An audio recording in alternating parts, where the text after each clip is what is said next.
Welcome to Top Teams at the Time of Crisis from IMD. We are here to talk about three things. What phase of crisis are you in? Or what are new qualities that are being demanded of top teams beyond planning, organizing, monitoring, the traditional ones? What qualities has this crisis demanded? And also for you as a top team to think about the phase that you're in and therefore the qualities that you need to bring. Hello, my name is Anand Narasimhan. I'm the Shell Professor of Global Leadership at IMD. I've also been on the executive team of IMD for the last 10 years, and I'm also a member of the board of two organizations. So I've had a ringside view as a board member into this crisis. And today I'm delighted to be joined by Merete Wedell-Wedellsborg, who is a business psychologist and an executive advisor. So welcome, Merete, to IMD's Courageous Conversations. Thank you so much, Anand. Thank you, and thanks for that introduction. As you said, I'm a business psychologist and executive advisor. I've been working closely with top teams for more than 20 years. And as a psychologist, I've been engaged in a string of crises: 9/11s, the plane crashes in Milan, NATO missions, and the financial crisis. Along the way, I wrote a doctorate on leadership in the military and a book called Battle Mind about performing under pressure. So today I would like to share some lessons from previous crises and some observations and insights from teams I'm working with right now to inspire you in your work on navigating the corona crisis. So together, we'll take you through the three items that we talked to you about, which is what are the phases of a crisis, and then these new qualities, we'll describe them: containment and compassion, and how your top team should approach the next phase. So what I'm fascinated by, Merete, is your conceptualization of the phases of a crisis. If you could tell us about what they are and what their characteristics are.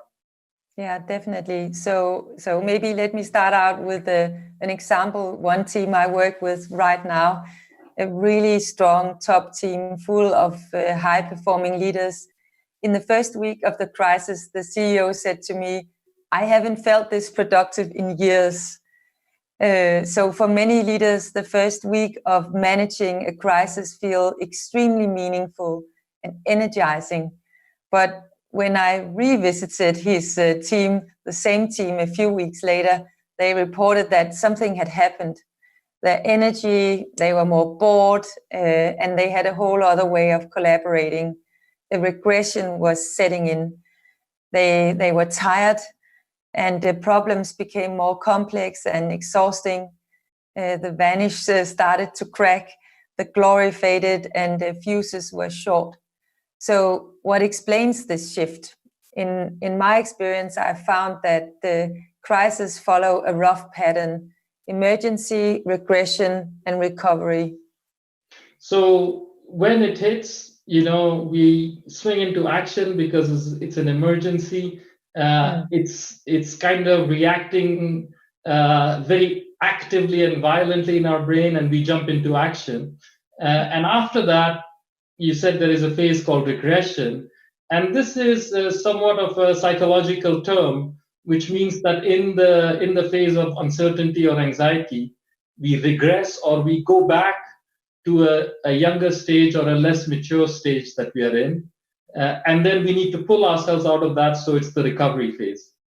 Exactly. And maybe we can look at together at what happens with teams in each of these three phases.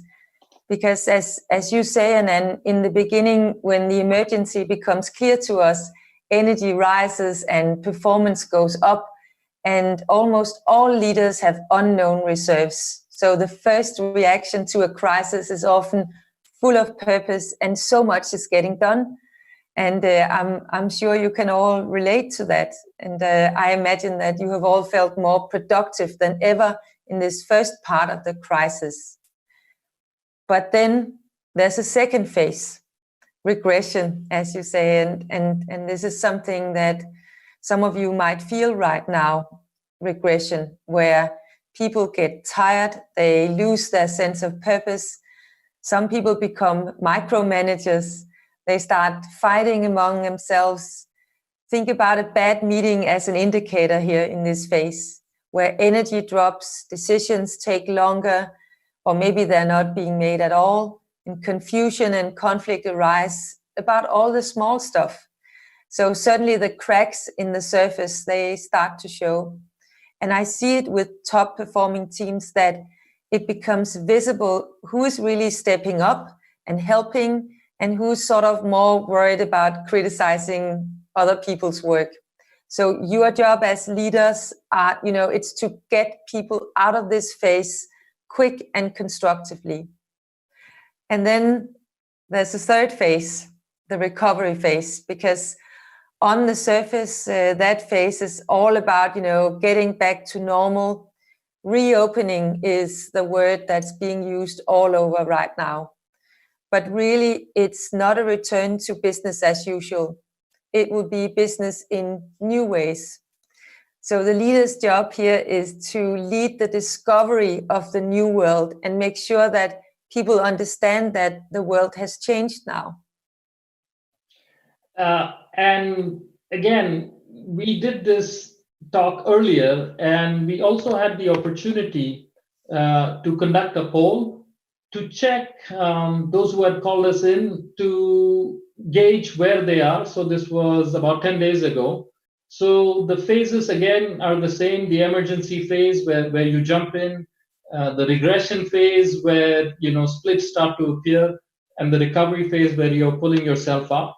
And in the poll, what we found is that the main contingent of people was in the regression phase, and then moving towards the recovery, and also then a smaller proportion in the emergency phase. So what we found is across different areas, folks were in different stages of the different phases of the crisis. And you're seeing this as well yourself, Merete, in terms of different teams that you're working with and the phases of the crisis?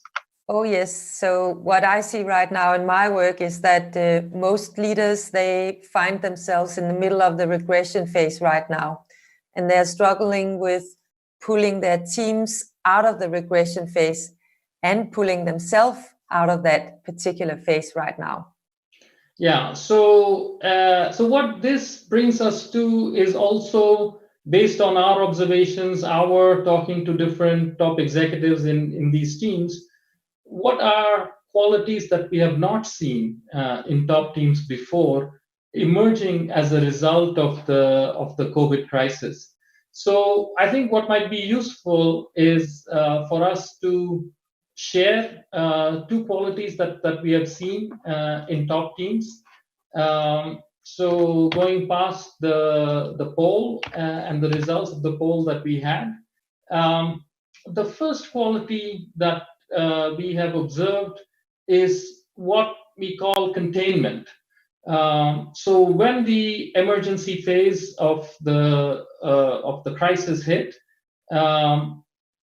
companies were concerned about loss of revenue, cash flow difficulties, damage to employee morale. So at IMD, my colleagues, Professor Michael Yazigi and Professor Michael Watkins, did a survey of how the crisis was affecting companies.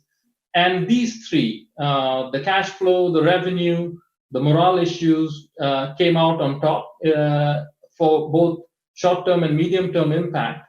And what top teams did was to rush in and contain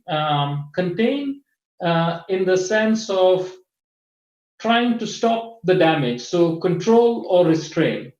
But there is also a psychological meaning of contain that we observed in top teams, which is to hold or to have. So what top teams were faced with is a lot of employees, a lot of stakeholders, a lot of partners, third-party suppliers, etc., who were in a state of panic. And as a top team, you have to recognize the fears that are there inside, outside, and around you, and absorb it and provide a sense of stability, a sense of continuity, which you personally may not be feeling, but as a team, you have to bring forward this quality of containment. So, containment has two different aspects. One aspect is to reduce the damage. So, this is the way a dam contains water, for example, so that it doesn't overflow. The second one is really of holding together the fears and uncertainties.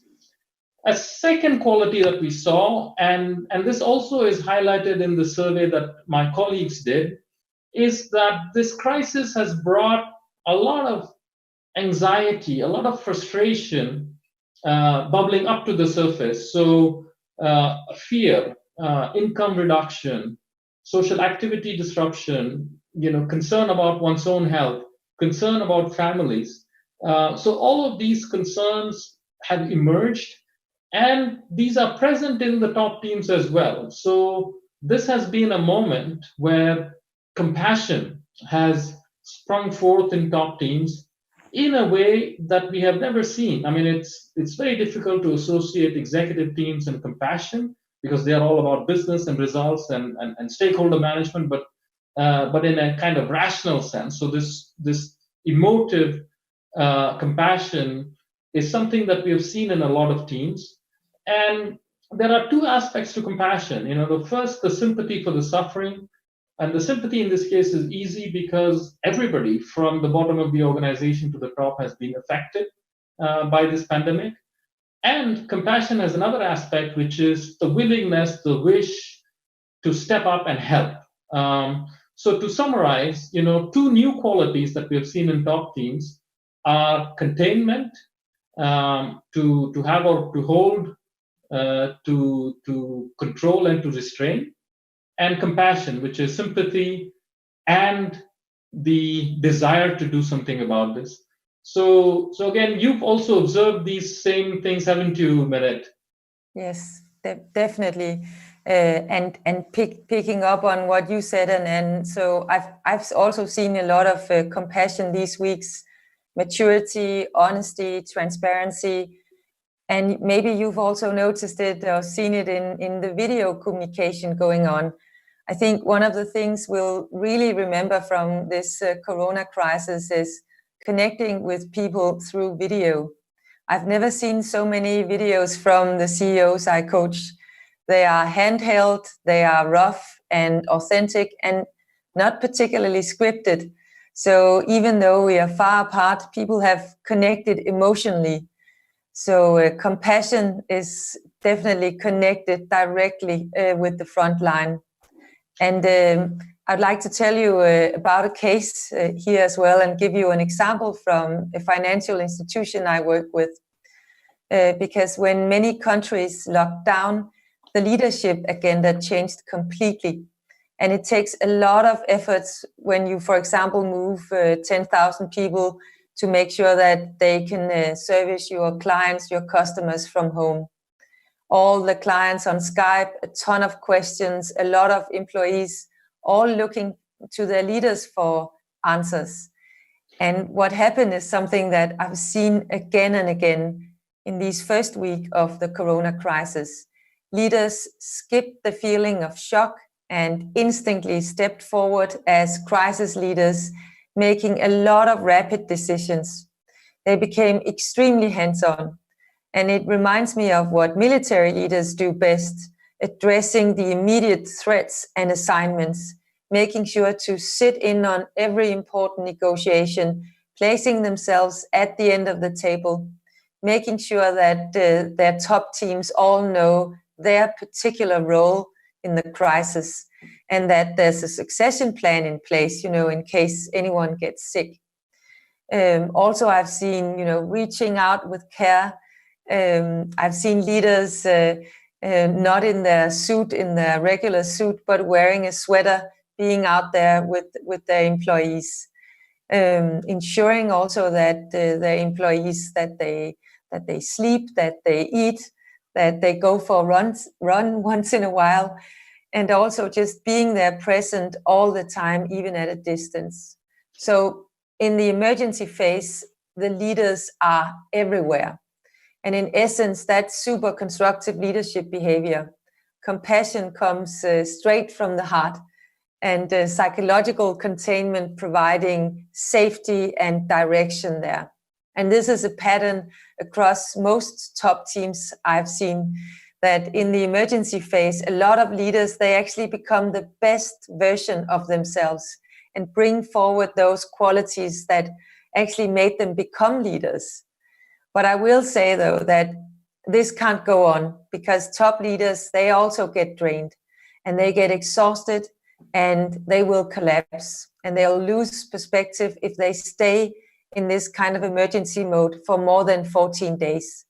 Let me summarize, Merete. Yeah, so in this phase, if we look at compassion, what we saw was leaders stepping up, going to the front lines from their living rooms, from their cars, connecting directly. So in terms of compassion, what we saw was empathy and also to try and create a sense of harmony in the first few days of the crisis.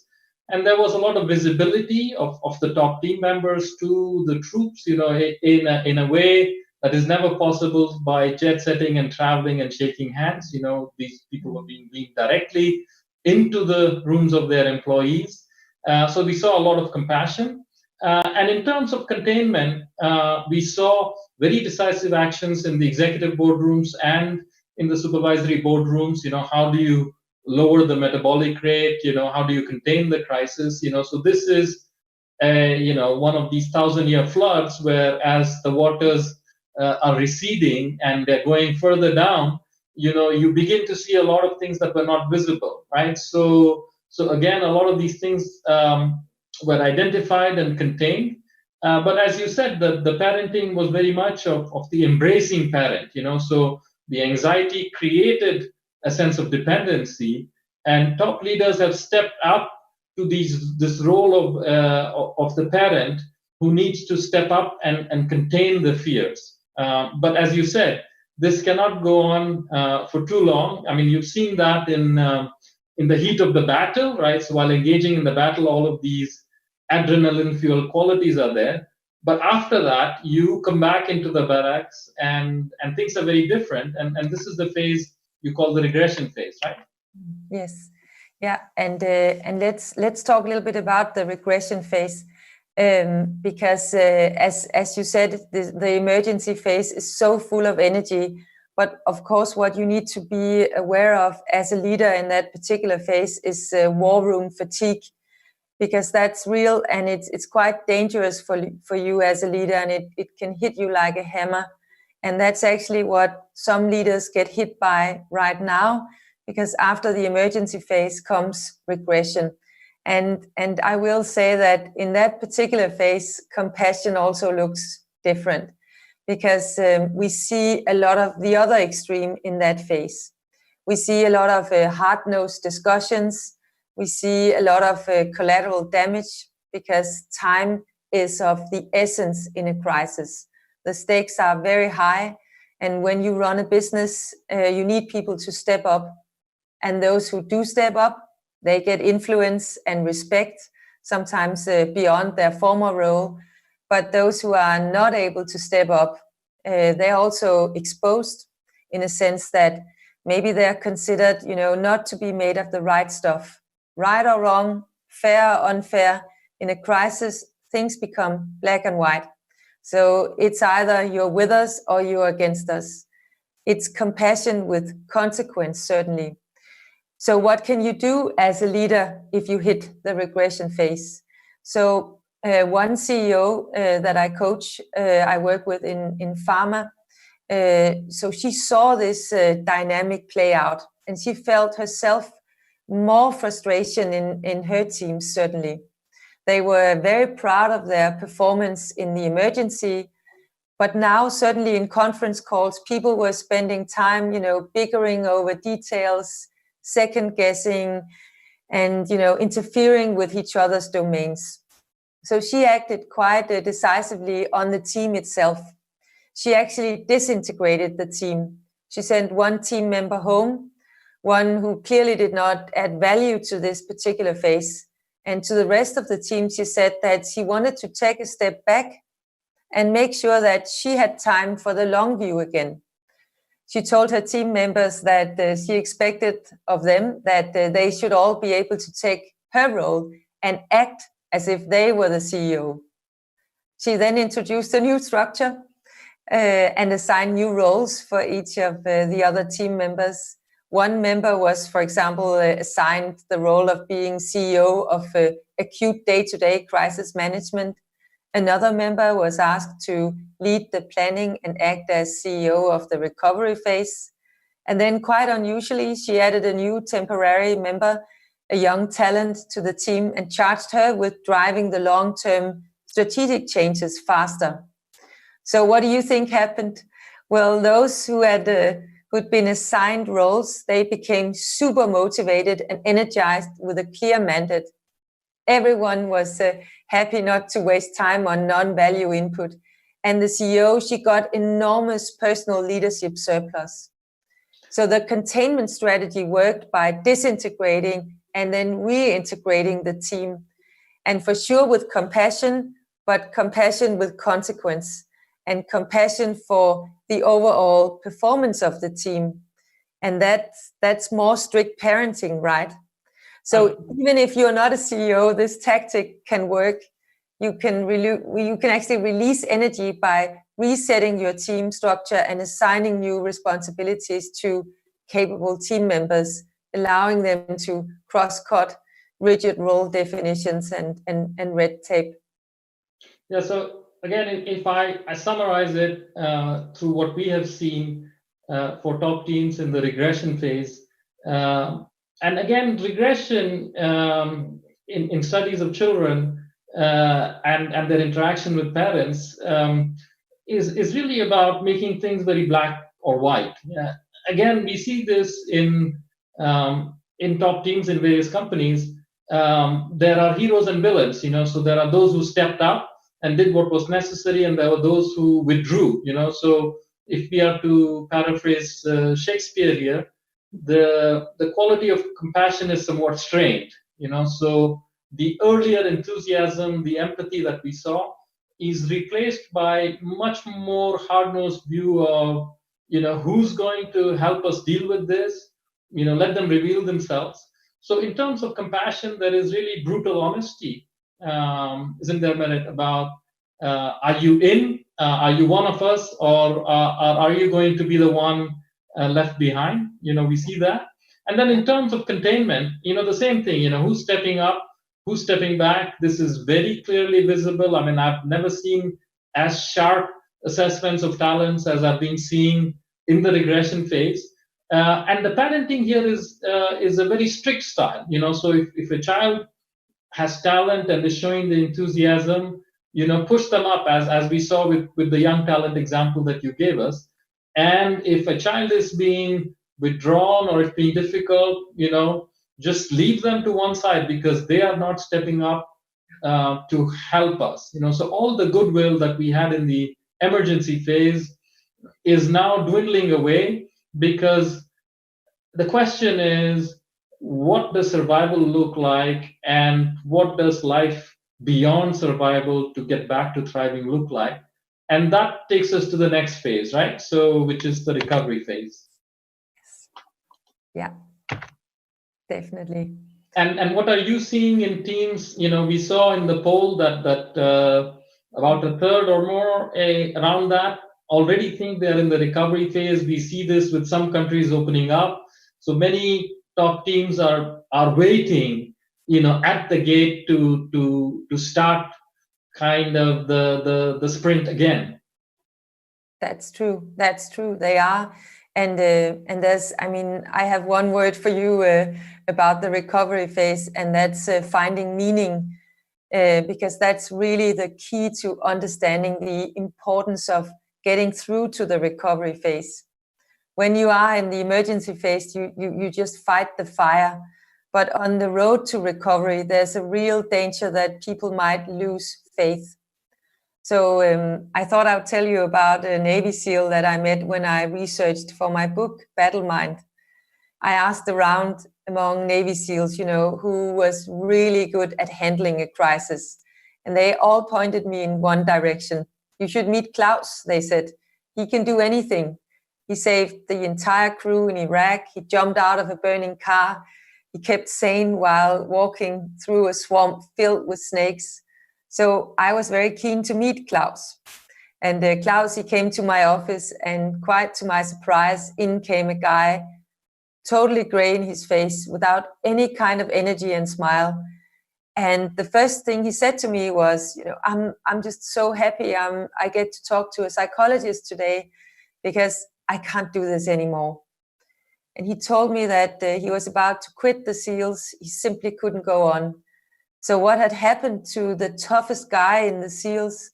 Well, I met Klaus after he'd been chasing pirates off the coast of Somalia. And he felt that the mission he was on was totally pointless.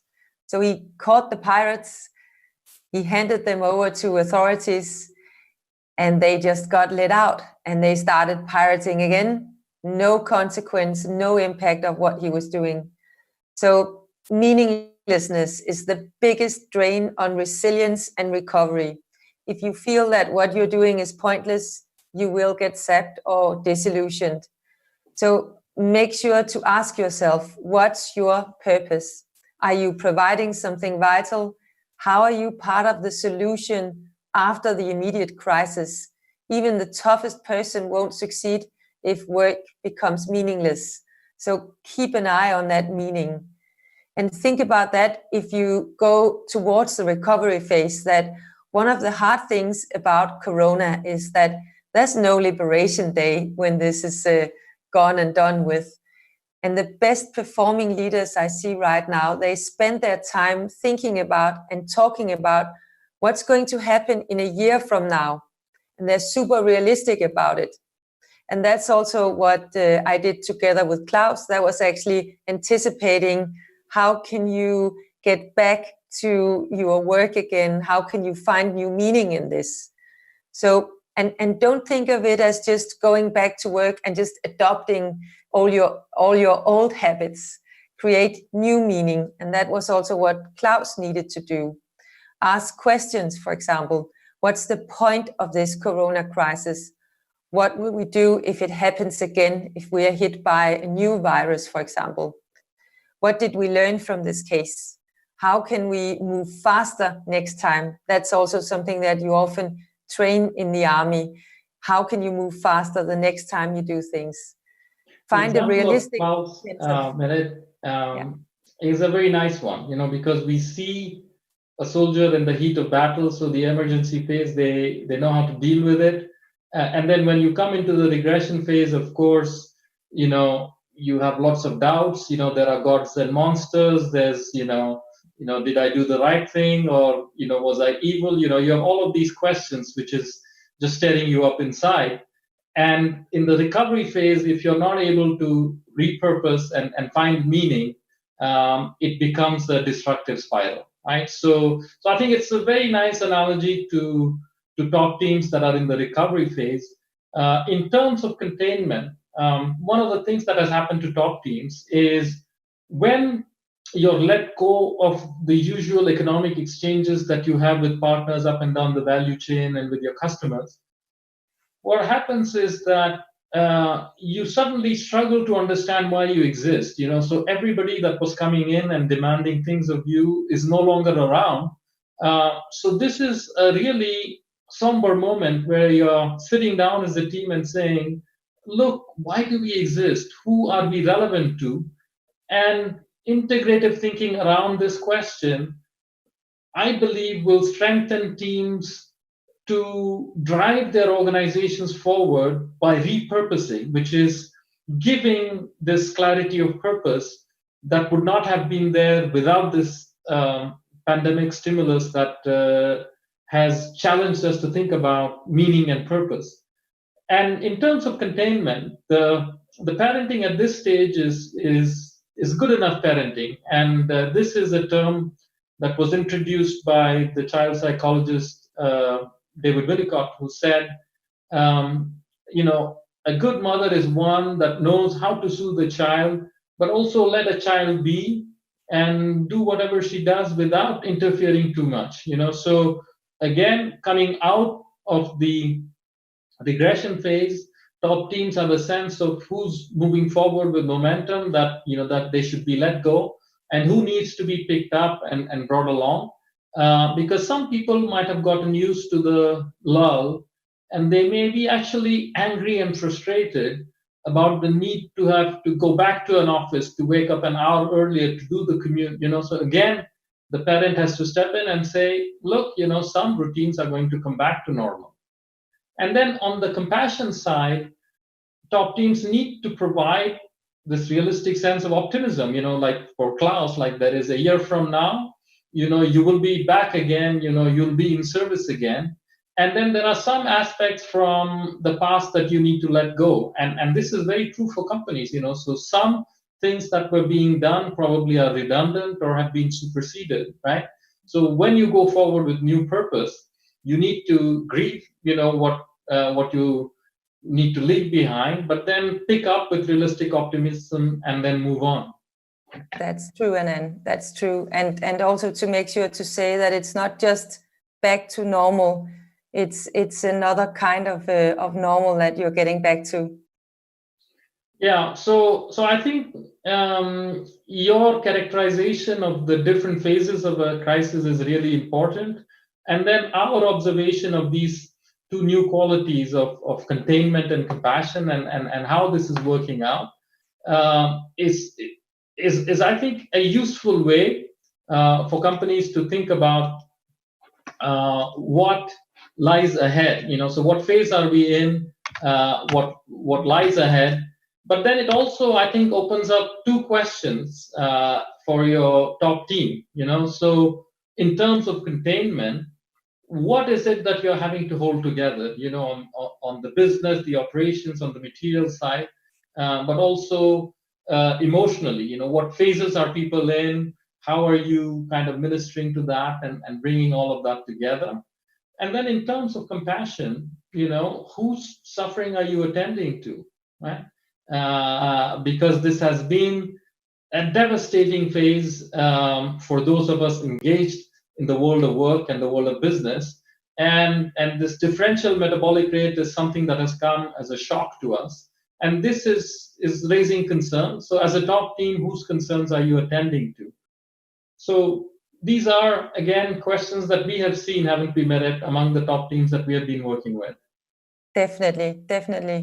So I think these are very relevant questions and also considerations for all top leaders right now.